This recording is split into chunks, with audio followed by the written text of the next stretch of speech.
وکیل مجلس نمایندگان مجلس عالی جمهوری تاجیکستان زینالدین سفرов کارشناسان از مرکز تحقیقات استراتژی نزد پرزیدنت تاجیکستان سود عالی مقامات اجرایی حکومت دولتی ناحیه واسه بعد شناسایی با شرایط و خدمت سربازان در قسم نظامی 13483 وزارت مدافع جمهوری تاجیکستان اوید محتوای پیام اساسی رسول وحدت ملی پیشوای ملت پرزیدنت جمهوری تاجیکستان محترم امامعلی رحمان با مجلس عالی جمهوری تاجیکستان که روز 22 دکبر ارائه گردید با افسران و سربازان این قسم نظامی واخوری گذراندند. در این قسم نظامی جوانان از شهر و ناحیه‌های مملکت خدمت وطن مادر را به جا آورده قرض شهروندی خود را صافدلانه ادا می‌نمایند.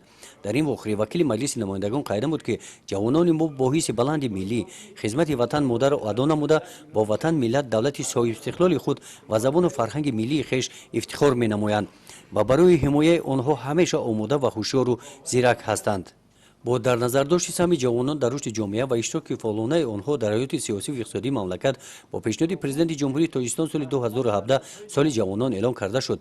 در پیام سروری دولت آمده است که در صفهای قواهای مسلح جوانان باننگ و باناموس صادقانه خدمت نموده ایستادند.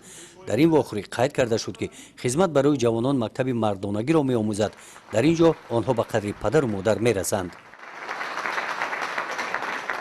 وکیل مجلس نمایندگان مجلس عالی جمهوری تاجیکستان زینالدین سفرov و کارشناسان مرکز تحقیقات استراتژی نزد پرزیدنت جمهوری تاجیکستان سود عالی دانشگاه ملی تاجیکستان در این روز در دهه ظفرآباد جماعت دهات گلستان ناحیه واسه اوید محتوای پیام اساسی رسول وحدت ملی پیشوای ملت پرزیدنت جمهوری تاجیکستان محترم امامعلی رحمان با ساکنان واخوری گذراندند.